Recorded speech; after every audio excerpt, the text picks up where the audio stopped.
Hello, everyone. Welcome back to another edition of StarSound Speaks. This is your host, Irlianna Samsara of StarSound Astrology, episode 198. And I'm so glad because this is Mercury retrograde reunion, right? Lindsay is back, Lindsay Natale, and of course, Rachael Middleton, my beloved cohorts from Nightlight School of Astrology. So for those of you who are new to the channel, we are Hellenistic astrologers, and we blend many elements in with Hellenistic traditional astrology. And I went through the 2 years of training in Achyuta Bhava's Nightlight Astrology, and that's where I met Lindsay and Rachael, and we've become fast friends and supporters and star warriors, star warriors. So anyway, as you know, I've been doing these every time we have the ingress of the sun into a new sign. I started with Cancer season. And so we're doing these as archetypes. So this particular episode is about the archetype of Venus. The archetype of Libra. Of course, Venus is the ruling planet. And, we're just going to get into what is that Libra archetype like? And if we have time, we can even go through, if you have wherever Libra rules, whatever house Libra rules, we use whole sign houses in traditional Hellenistic astrology. So wherever this part of your chart resides, where Libra resides, you're going to find some more information. Hopefully you'll find it interesting and informative. So away we go. Oh, and Lindsay's got a fabulous YouTube channel, like the most adorable videos. They're fun to watch and learn from. And that's Natale Astrology. I'll put the link below. And she also has Home and Garden. So it's Natale Home and Garden on YouTube. So dual channels. And and so you can contact Lindsay through there. And Rachel's website, and of course, both available for readings. I highly recommend. iHeartAstrology.net is Rachel's website, and you can read things there and contact her that way. So I just want to kind of get that up front to make sure that you guys know. All right, so where do we begin? Libra, the archetype, archetype of Libra. Now that we, of course, it's a cardinal sign. It's the beginning of the fall season in the northern hemisphere, and it's where the sun crosses the equator, so we have the equal night and day. So yeah, we start with the equality. Maybe we can start there. Who would like to go first? I can talk about it. I think that's a really cool way to introduce it, because the equal parts of the day and the night for Libra, it's really the whole basis of it, because the scales represent, right, Libra. So Libra is always searching for an equilibrium. So there's a weighing all the time, this energy of like, what's right, what's wrong. And there's always weighing all the points that they could possibly weigh. So one thing that you can hear a lot about Libra, usually people are saying, is that they really have a need for harmony and finding harmony in all things. So this harmony between the day and night and the equilibrium, I think it's a really nice place to start. Yeah. Rachel, I see some thoughts bubbling here. It's such an aha moment of like basic thing about like the equinox and there being a amount of day and night. And that being like so iconic of what Libra is. And it's like, honestly, I never thought of that before. It's so basic, like as a part of the intrinsic thing of the sign. But I'm like, so I am having like a real, in this moment, like oh my God, like a light bulb moment, because you said that. Well, you know what though, Rachel, that's an interesting, it's interesting because Aries is also the equinox, but there's no balance there. So what is this, but. Yeah, go ahead, Rachel. No, yeah, say what you're going to say. I was going to say that the Aries energy is a balance within yourself. Like it's a balance of finding who you are and finding some stability in yourself and knowing how much you can push and how much you need to have that I am energy. And there's an equilibrium in yourself. And that's the foundation of where you go from, I think. So, and then when you get to Libra, it's the relational. So it's not the I am, it's the we are. So I think that's the balancing between self and other, but you have to balance yourself too within yourself. Like we have so many voices in our heads all the time. Like we need to know who we are And that's an equilibrium too. That's just a thought. And then, and you know, when you say that, it's like if we don't know who we are and we don't have that strong Aries, you know, driven foundation, the balance on the inside, then the shadow side of Libra comes out, which is the people pleaser and kind of, you know, the vacillation, which, you know, we always get I have Libra rising, you know, the vacillation. Oh my God, I have to manage that, and trying and bending too much, like a willow in the wind. You know, if you're not rooted. Yeah, that's a really good point. I love the way you said that. Thank you. But that's the core need too, right? Is that justice and balance. But it's also because the vacillation, which you're talking about, is so iconic to Libra, because you see all the perspectives, you see all the sides, and you can find justification for just about anything. And I think a lot of times you might need, in that relational space, another to have like an opinion to help make the scales go, okay, I'll make a decision. Okay, you know, that where you can talk to someone else and come to some sort of agreement that's going to push your decision making to a certain degree to one side or the other, because otherwise it's just, there's too many choices. Like, that's true. I love all of that. And I think that the balancing with the other self, the like weighing, like the relational aspect of Libra, it's an air sign, you know, which it's mental and it's also social. The air, it's so, and it's like the one thing that I really always like to think about it is how it's the only like thing of the zodiac that is represented by a thing. It's not represented by it's an inanimate object, the scales. Right. And so one of the things that my first astrology teacher, Jeffrey Brock, taught about thinking about that basic image of the scales for Libra is about the balance thing again, and how it's about, if you think of what a scale, how it really functions, you definitely need that other side in order for it to work at all. Just a one-sided teeter is like, it's not, it is in constant motion that the scale really works. And it's only ever balanced like temporarily in also a state of tiny micro constant motion. Like if you've weighed stuff up at the farm, and you know what I mean, like the scale is not, it's really not like totally fixed. It's very like the balance is like subjective a little bit.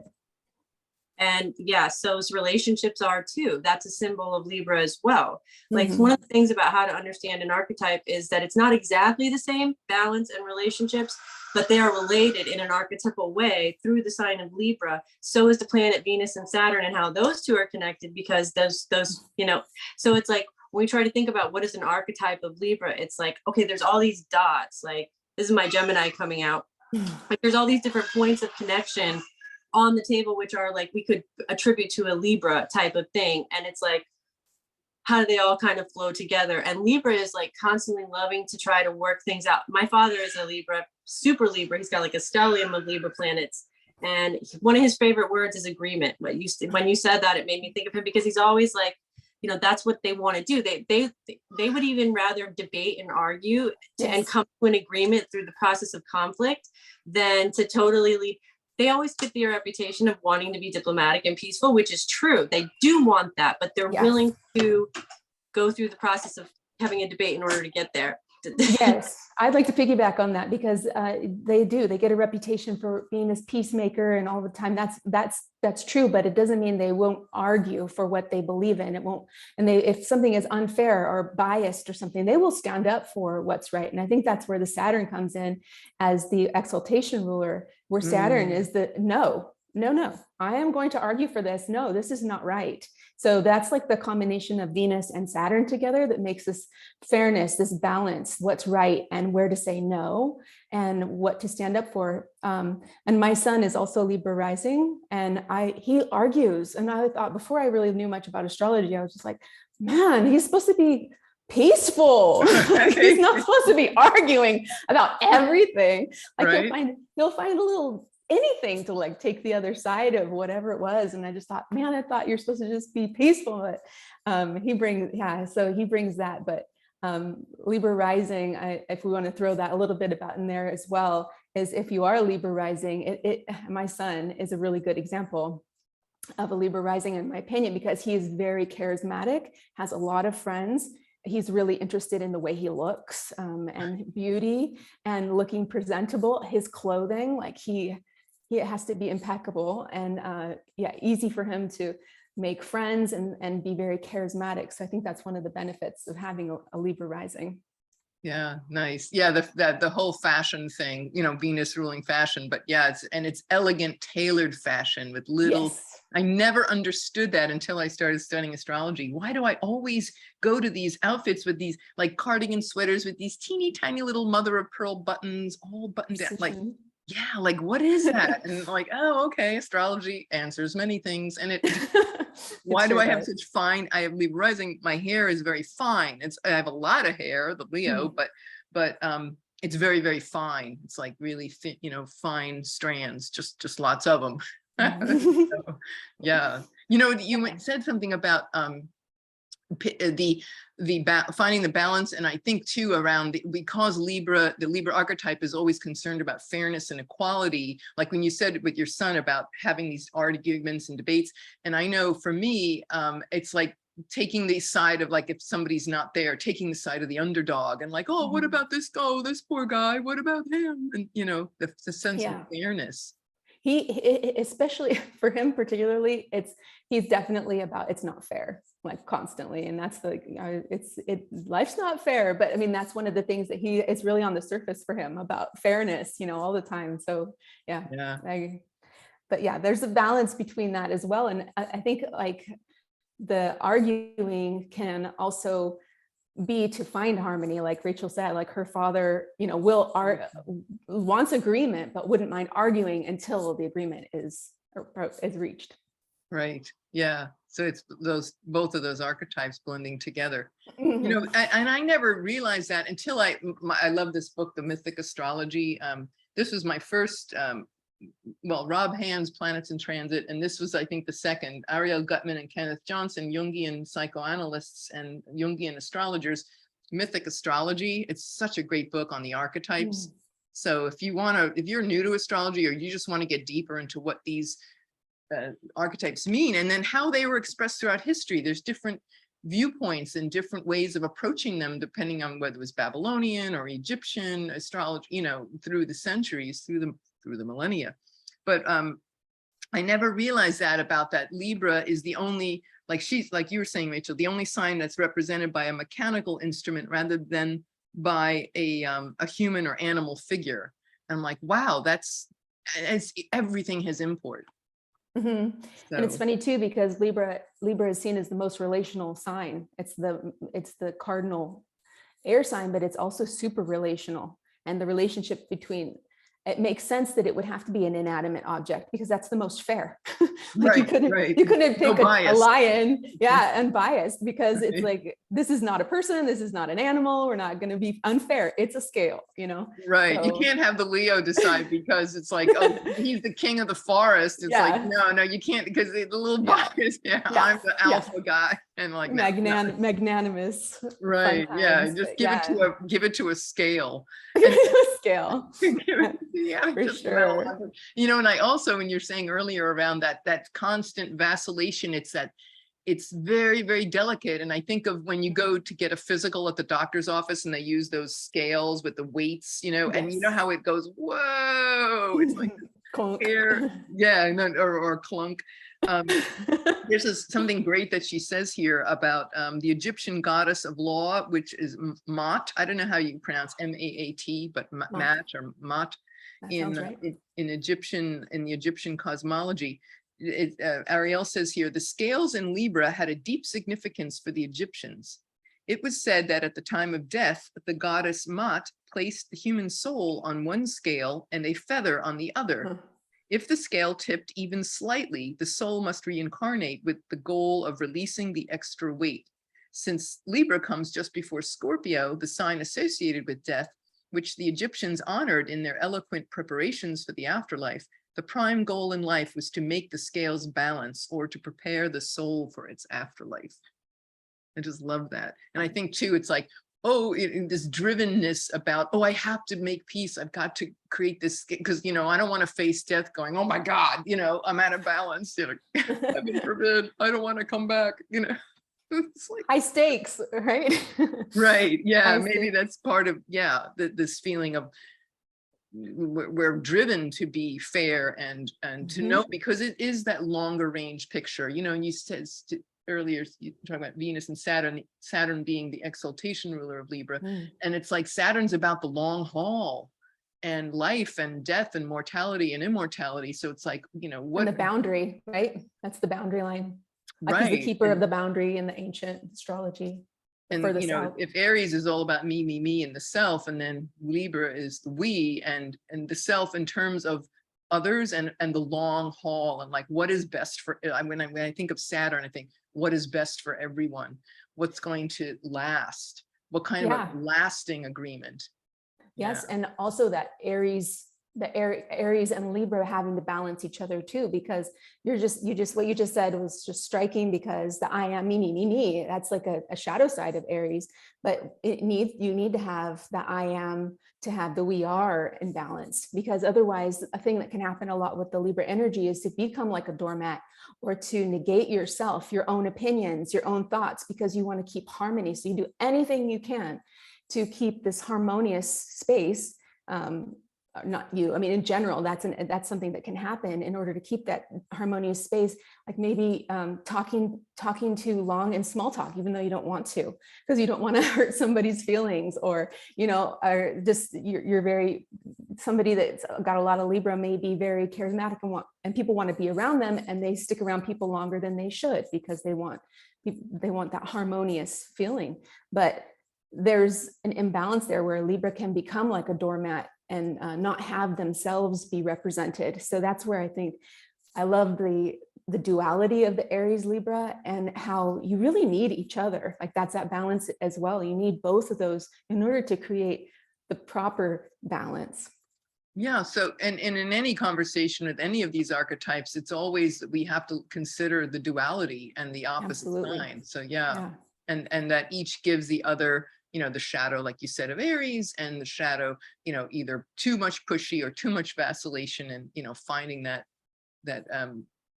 because another thing that, just to bring back to the archetype, is Libra can be seen sometimes as inauthentic, because a lot of times Libra might have to act a certain way to keep this harmony or balance, or a certain aesthetic, or acting a certain way that people are expecting.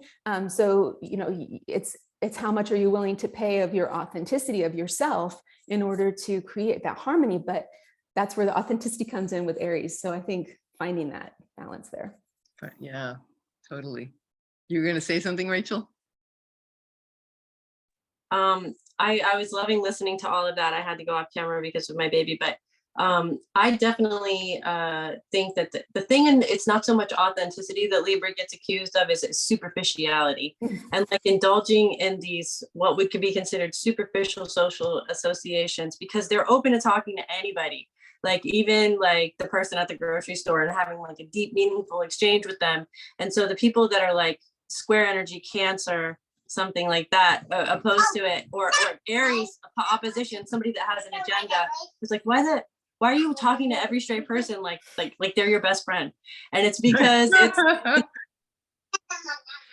they are open to it being a best friend relationship, because they're so like socially, the way that Aries is open personally and into its own thing, Libra's open socially and like loves to talk to people. That's why they're such great people.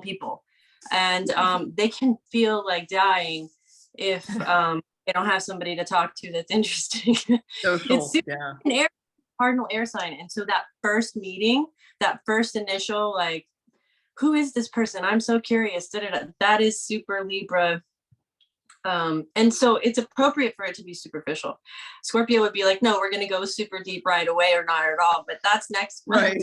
Right. It's like the Libra is the quintessential icebreaker. Oh, let me, how are you doing? And la, la, la, la. And then Scorpio is like, darn, doesn't care for any of that. And yeah, the small talk and the vanity, vanity, Venus, the shadow of Venus, right? The vanity and shallowness, and you know, that shallow surface talk, right? And yeah. But also that just made me think, like, I'm putting my son in my mind. He's just turned 14. So like he's starting in freshman in high school and everything too. And he's a Leo Libra, just like you. And he has a certain amount of vanity and regalness to him, but it gets him really far in life too. Like people like that in general, because I think the Libra energy makes people feel good. It makes them feel they're related to, they're in something with you, you know? Right. Yeah. Yeah. Like I'm on your side. Like, I want to help you and let's do this together. yeah, you know? we're merged, and that's We're a that team. the cardinal relational, like that cardinal energy to do that together. But it's also, I think, about harmony and music, because Libra has a lot to do with art, beauty, music, aesthetics, you know, your house, Sure. the way your house looks, what you like to wear and those things. But harmonics, you can't do harmonics with one note, right? You have to have more than one note to create harmony, you know, more than one. And so it has to be always in relation. Has to always be in relation. Yeah. Always in that's yeah, it lives there. That's awesome. You know, let me just find there was something else I wanted to point out here. This is interesting about medical astrology. You know, I am not a medical astrologer, but I am absolutely fascinated with the mind-body connection and how the stars we're really, you know, they are our template for our physical embodiment and our journey on Earth. And I love how so many people now, and maybe it's not just because it's Virgo season, but there's such an explosion of medical astrology. Judith Hill, I just adore her, you know, and I know you guys are, especially you, Rachel, very much into Judith Hill medical astrology. Well, if I can just jump in here and say, in medical astrology, Libra, this is Ariel, Libra rules the kidneys, the pair of scales in the body that regulates and balances the workings of the internal system. As a filtering system, the kidneys provide the means by which to keep the body pure of toxic substances that could have serious consequences for the system.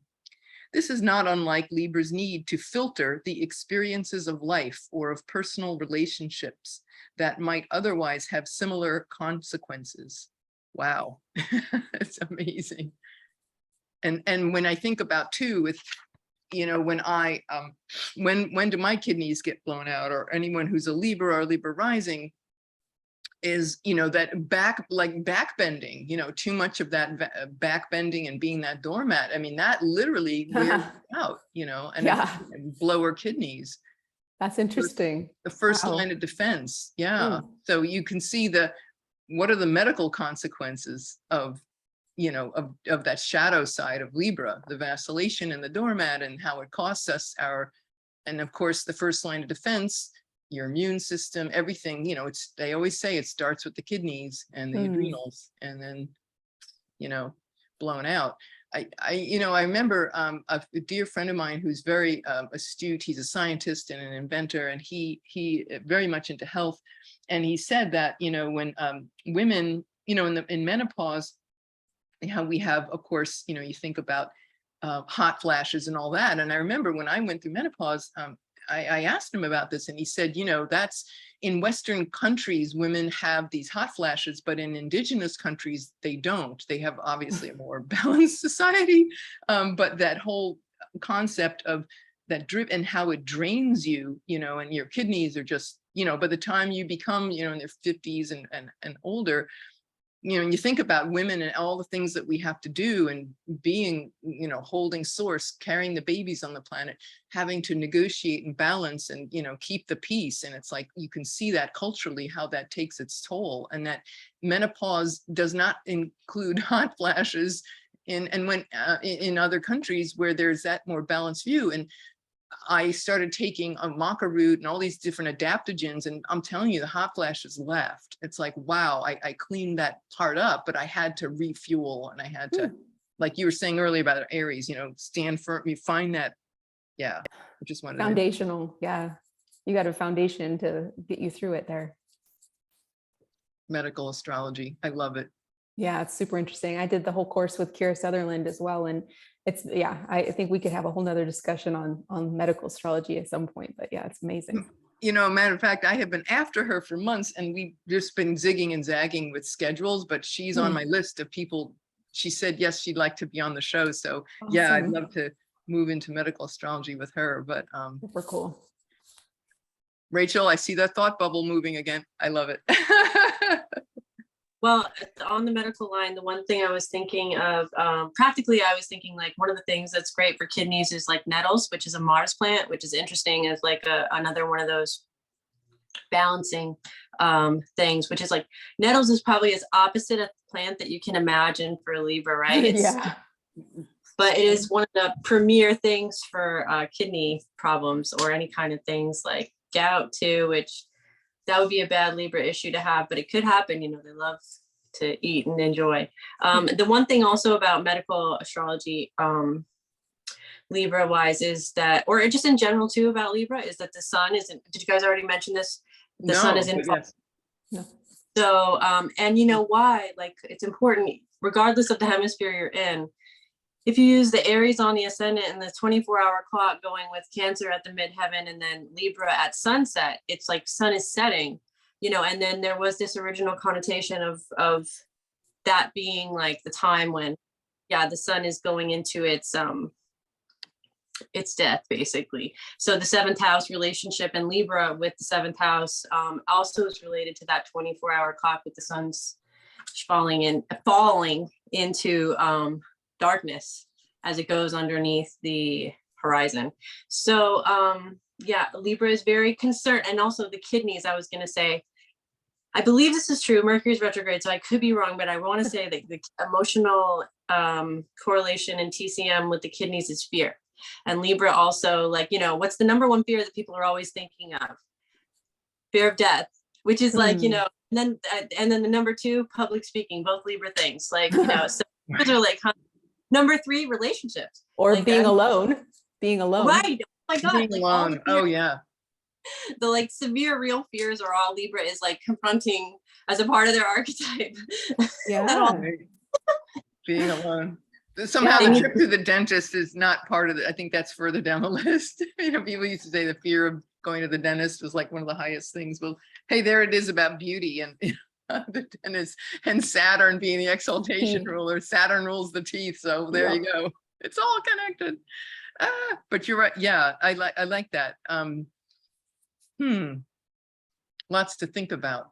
Oh, also the Libra part of the body in the oh gosh, what's the name of that? Les Trévicheurs de Duc de Berry. It's a French medieval manuscript, illustrated manuscript. It's very famous of the, not that, well, is it the Zodiacal Man, where you see the head and the body and every sign, represented from Aries starting at the top and Pisces ruling the feet, and Libra rules the kidneys, so therefore the lower back. So lower back issues are also can be a Libra thing. You've blown out your kidneys, you've probably blown out your lower back, and it's that whole thing about support. Yeah.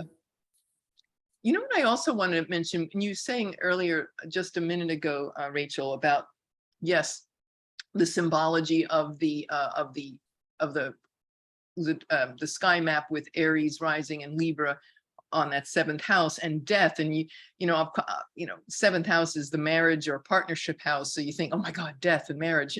But I think that to me, it's like it's facing, as the sun wanes and prepares for the underworld, it's like, okay, let me let go of self and find peace and find balance and find harmony as I am moving into this underworld. Let me feel, we don't go into the underworld being, pissed off or angry. Like we have to be at peace. We have to make everything right before we move into that other, I don't know, that's just comes up for me. How about you guys? I was going to say that I think the sun being in fall in Libra makes a lot of sense, because the sun is so powerful, it overtakes everything. And that if you talk about Libra being that sunset, it's the golden hour. It's when the sun is no longer so blazing and so bright and so strong.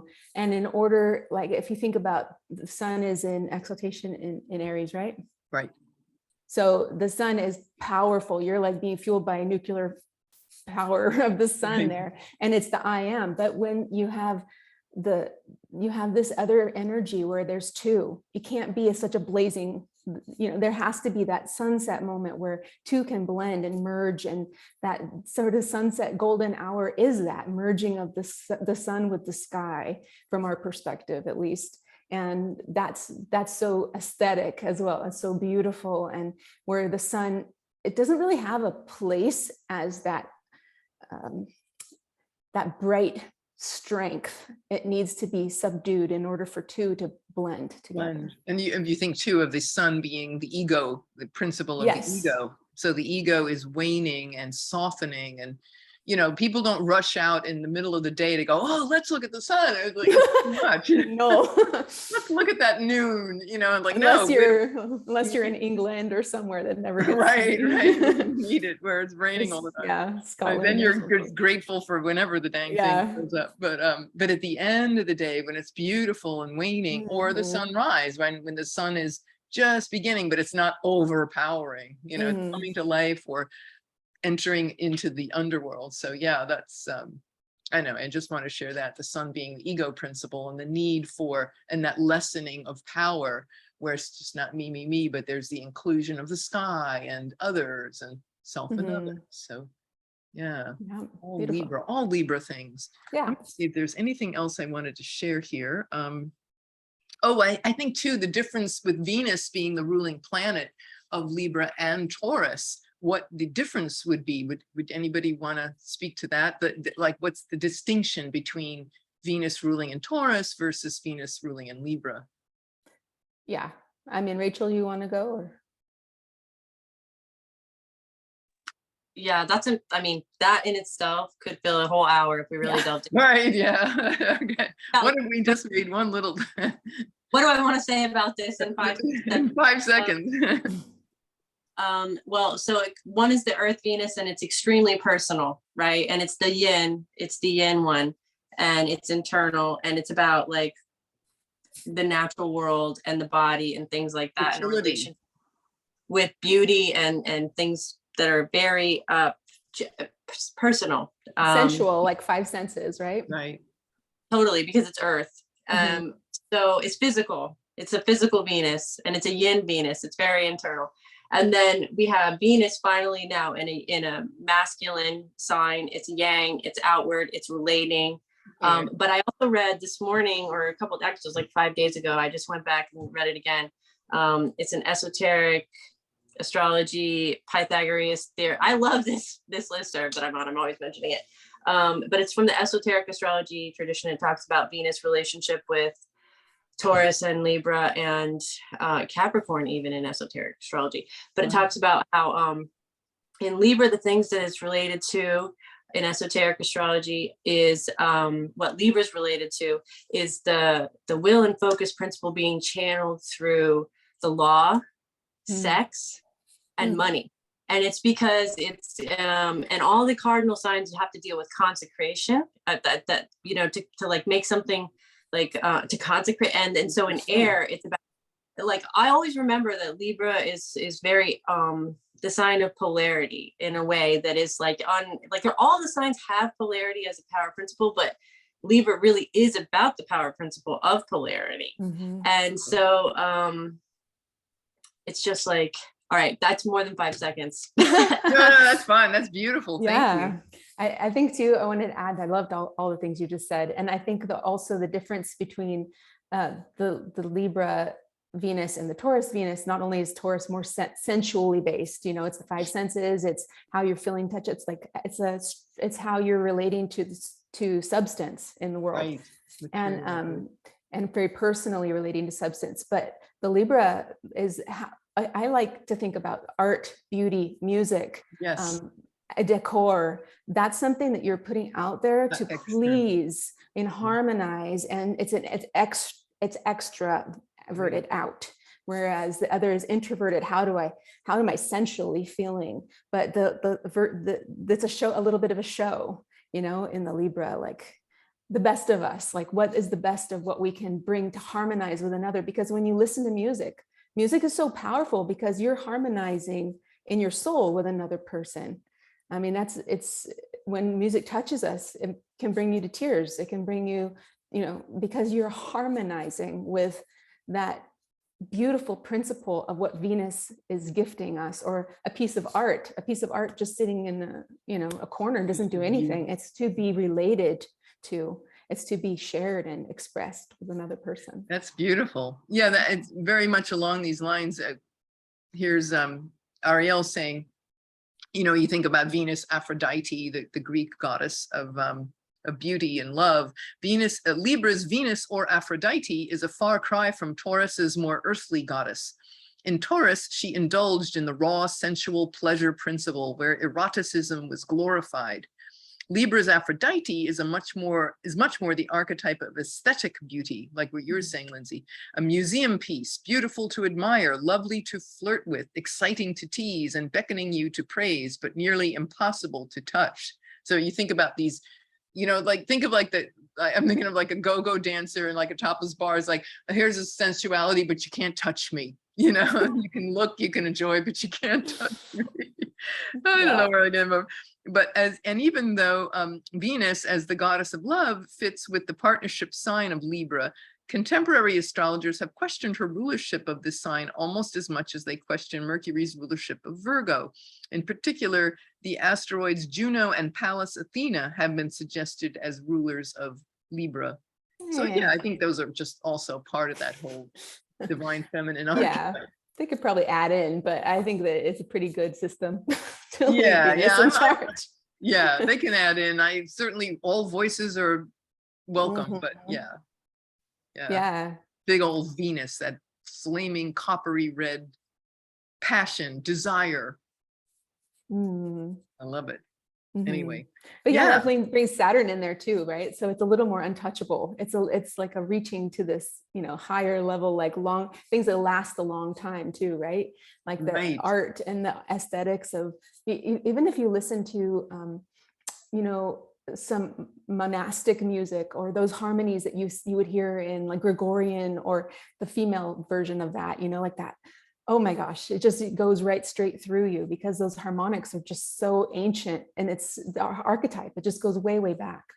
And it's beauty that lasts, like the raw sensual, right? The beauty, the Venus Taurus beauty. It's, you know, I think of May Day, dancing around the maypole, and, you know, the earthly sensuality of Venus, but that is all earthbound, right? Which is material that this too shall pass, but the air element of it's Libra. Reaching for something higher than that. And like, I think about, I don't know if you know who Hildegard van Bingen is. Oh, right. The mystic. Yeah, the mystic, but she was also, she's really famous for her art, her artistic music. And you can even go on Spotify. Medieval, yeah, you can go on Spotify and put in Hildegard van Bingen and hear her music. And that's like, it's so elevated. It's so, it's reaching its air, right? It's that music, that's a harmony. That's so Libra to me. And also bringing in that Saturn concept of that it's going to last forever. That's ancient stuff for us anyways. I mean, like, it's medieval. She wrote that music 1,000 years ago, and here it's still alive. You can still listen to it, and you can still relate to her through her music and through that harmonic that she was providing for us. I love it. Beautiful. Thank you. Maybe I should put a Hildegard van Bingen link in the thing below and tell us what you think. It's, you know, it's beautiful. Part of any, especially with any Libra season, evergreen. Cool. Well, do you want to maybe just do a quick trip through the zodiac before we wrap up? Anybody? Quick, like Mercury, quick. Right, Rachel, you're a Mercury master. And I don't know, just like if you have. All right, I'm Libra rising. I'll start the ball rolling. Libra rising. Girl. Go girl. If you have Libra rising, you definitely did not pick fights in school. And I abhor conflict and confrontation and fighting and arguing. And so even to this day, with all my conscious work, I have found a way in which to approach and to be like acknowledging and helping if I need to bring up something, you know, that's difficult subjects, is to just put it in a very, very nice, kind, soft Libra envelope.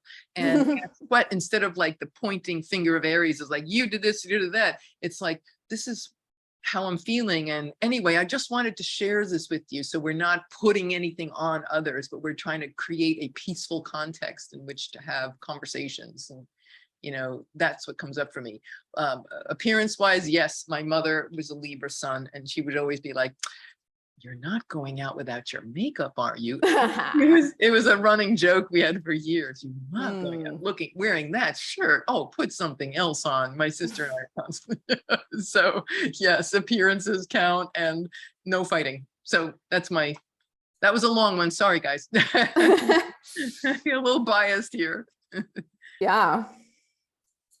House number 2. House number 2, Rachael Middleton. Second house, Libra for 100. That is my house. Place. Oh, it is. Oh, perfect. Okay, so the balance thing with money is really key. And I have a couple of planets. I actually have 3 planets in Libra. I have Jupiter, Saturn conjunction, and then I also have Pluto in Libra. And so how I've experienced that as personally is that, like, so with the Jupiter, Saturn in the second house in Libra, Saturn is the stronger of the 2 by dignity and everything like that, thankfully. You know, with that placement in general, people could like really ride the line of like a 0 balance point, and that's definitely what happens with me. Like they're not afraid to spend money up to their last like dime, but they're always like making money too. It's a very in and out, because that is part of the nature of and flow of things like commerce, you know. And sometimes, you know, anything is better than being in the negative, right? But there is actually like a joyful, actual, like weird, if you have Capricorn on the second house, you might want to have a big surplus that makes you feel better. But there is something really beautiful. It's almost like sustainability of having like exactly the right amount of money to pay when you go to the cashier, to the penny, like being like, yes, I am so in like the flow of things because like I brought with me the exact amount of money. It's not like you'll never see any money again. So anyway, Libra can be really, it's cardinal air. So wherever you have Libra, you're gonna make a lot of moves. It's gonna be a lot of action, and it's gonna be a lot of energy. The planets that you have there, of course, are gonna color it. But I would say in general, yeah, a lot of in and out wherever you have Libra, and that's true of finances. With second house. How about third house? So third house is the house of communication. It's the house of communicating with your environment, and it's the house of the goddess, house of siblings. So I think if you have Libra in the third house, a lot of communication would be probably a good fit right there. The communication would probably be very and able to be empathetic and be balanced and be able to express yourself and communicate yourself in a very charismatic and very dignified way, or a way that would probably make people feel very comfortable with what you have to say. Very artistic expression, probably a good writer, a good expressive speaker. Nice, to yeah. communicate. And fourth house, angular, an angular fourth house. Wow, desiring peace and harmony in the home life, you know, with your home and family, definitely very important. Of course, all of these depends upon the condition of Venus, the ruling planet, and what house that Venus is in and sign, and her if she's in fall or you know, exile and such. So that's why you need an astrologer to help you figure it out, right? Right. That's why you need us. You. And we don't give bad news. We just take things that are difficult and we say, okay, look, we're honest, but this is how we can work with it, because everything can be worked with. So yeah, Venus in the fourth house, home life. Aesthetic house. Oh yeah. Wanting things to be beautiful. Yeah, I have a friend who has a fourth house, Libra ruling her fourth house cusp, and she's got the most unbelievable taste. Home furnishings, gorgeous, and a custom made everything. Yeah, just design. Beautiful. Yeah, beautiful. Yeah, class act. Libra in the fifth. Oh, the romance and the sex romance house. Woo! we have to go out with partners who look good and look like models and you know, gorgeous and maybe shallow. I would say probably the things that they like to do for fun have to do with very artistic things, or maybe even they might enjoy shows about law and justice, stuff Right. like that. Things that entertain them would be very Libran. So like maybe they like to watch design shows, HGTV, stuff like that. Things that they do for fun. Going to an art museum. Yeah. The only other thing I want to say about that is this is usually a Gemini rising, and they're just very social and chatty. They like to have multiple kinds of like different types of relationships, not just like saying that they can't have like a one-on-one partnership. With Sag on the 7th, they can't. No, just kidding. But they definitely enjoy like a small talk and chit chat and just doing all sorts of different like fun stuff socially. They like to have like times. How about 6th house, Libra in the 6th? I'm thinking like, wow, that's the joy of Mars, and maybe it's a struggle, a little bit of a challenge to keep the peace or to have a balanced daily routine. It's thinking about, not work, but just finding that work-life balance is probably a major, I would think. Yeah, that's the house of work and service, and also self-improvement. So maybe, or it could be the opposite, where they want to exercise too much to have an aesthetic body or something like that, or maybe they have to find nutritional balance, or that might be a focus. Right, nutritional balance, right? Go those kidneys again. All right, 7th house, Libra in the 7th. Oh my goodness, partnership, quality in the marriage. Also contracts, negotiations. So that would probably be, they'd probably be really either diplomatic in contracts and negotiations, or opposite, argumentative about those things. The strive to, like you said, to argue for the sake of fairness and until something equitable and fair to all is reached. Yeah. Or also, being careful, and if you have Libra in the 7th, to not be a doormat, to make sure that you have that Aries in 1st house, right? So I guess it's a balance, like to not be too overpowering in your personality, to have space for relationships, something like that. Right. Yeah. Giving space. All right. 8th house. Ooh, that 8th house. Yeah. Libra in that 8th house. Yeah. Power, psyche, transformation. Probably transformation through really deep, like I keep talking about the harmonics through music, art, like feeling a real deep connection there, and like a transformative experience, like truly. But maybe, liking the more of the deep art, maybe like more avant-garde type arts, or more edgy things, something like that. Right. More taboo, the taboo. Oh my God, Venus. Creating, yeah. Spicy. Rachel's smiling. What? I see the thought bubble again. No, I know you're watching your children. You're amazing, by the way. I just have to say, the way you can take care of children and talk deep subjects all at the same time. Oh my God. My hat is off to you. Smiling at what you were saying, but I was just listening. I wasn't really thinking anything. I was just listening. Oh, okay. We're up to the 9th house. Venus, Libra in the 9th house. Well, give me that luxury cruise, long distance travel, first class on the Queen Elizabeth II cruise ship, and it's like traveling in style. Wanting to travel with a partner, wanting to be in relationship to the greater, being deep in relationship with philosophy, or deep in relationship with, this would be again a really good fit for the law and order. Activism, right? Somebody fighting for the justice. Justice, equal rights.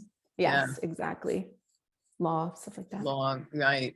Higher education, right? But maybe they want to be in higher education for the arts, or philosophy, or something that's more like that. Beautiful, long-lasting things of ideas of. So, and 10th house, Venus, Libra in the 10th, the house of reputation and how we are seen out in the world. One's obviously be great if you're like an ambassador. I'm thinking, 10th house, government. You think about that, serving the greater and being that person known as that ambassador. I would think that would be a great, Yeah, that could very well fit too, because this is a Capricorn Capricorn rising. And so one of the things there that you're really going to see is the importance of Saturn, because Saturn is this chart ruler, and then also it's a midheaven ruler by triplicity, and it's got a lot of, so Saturn as the exaltation ruler and a triplicity ruler of the career house and the chart ruler.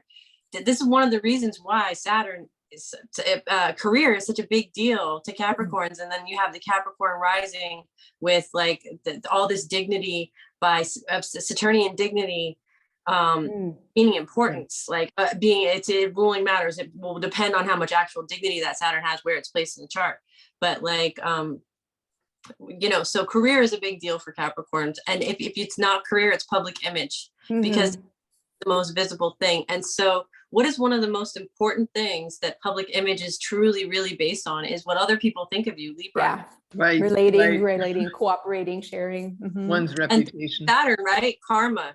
So it doesn't matter how like insulated Capricorn may think itself to be, or lunar, it's imagining its relationships based on Cancer being the 7th house, right? It thinks it's like, it's really Saturn that is the big decider for what people think about Capricorn risings and whether the success of their careers. So they actually already know that. This is not news to them, because Capricorn rising Saturn is the only one that they need to look into, but it's definitely true in my experience. And I'm thinking of all the Capricorns that I know, their career, whether for better or for worse, actually really has a big definition in their life, and especially hard to see if their sun sign is somewhere else, and maybe they don't even know that they're a Capricorn rising, right? Even more of a problem. Okay, thank you. 11th house, 11th and 12th, 2 more. All right, Libra in the 11th. Well, this one's a good spot for Libra because it's social groups, it's social reform. And I think that would be somebody who could really put their activism to their feelings for relation and fairness into an activism that would help change the world or make the world a better place. Hopes, wishes, dreams, very authentically trying to put that relational thing in that way.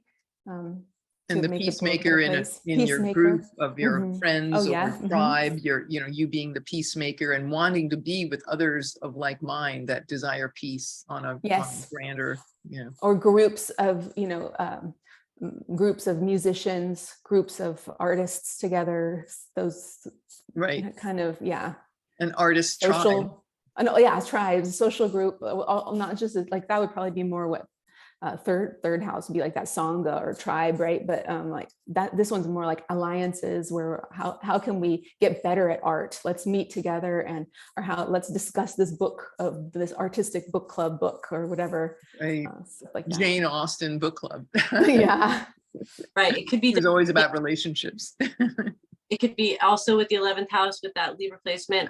These people could meet their significant other or like in those kind of groups and stuff like that, and doing things within alumni associations or any kind of affiliation that is like a club or like a partnership that isn't the enemy or the spouse one, but the third is somewhat related to the 11th house too. That kind of like organizational group partnership type thing is also related to the 11th as well. And 12th house, Libra in the 12th house. I have that. Oh, you do? Oh, yeah. You got the microphone. I have Libra in the 12th house, and then I'm Scorpio rising, and Mars is in the 12th house, and Venus is in the 1st house. So they have like this reciprocal thing. So yeah, I find I mean, that's not for everybody, but for me, I feel like the transcendence to me comes through music, through art, like even bringing up Hildegard von Bingen. It's very 12th house Libra, right? She's in a monastic. She was a hermit, right? She's a hermit, yeah. Like so it makes a lot of sense, but that's what I would bring up. You love Hildegard. Yeah, so isolation, like that's an interesting spot, right, for Libra, because the 12th house is in isolation.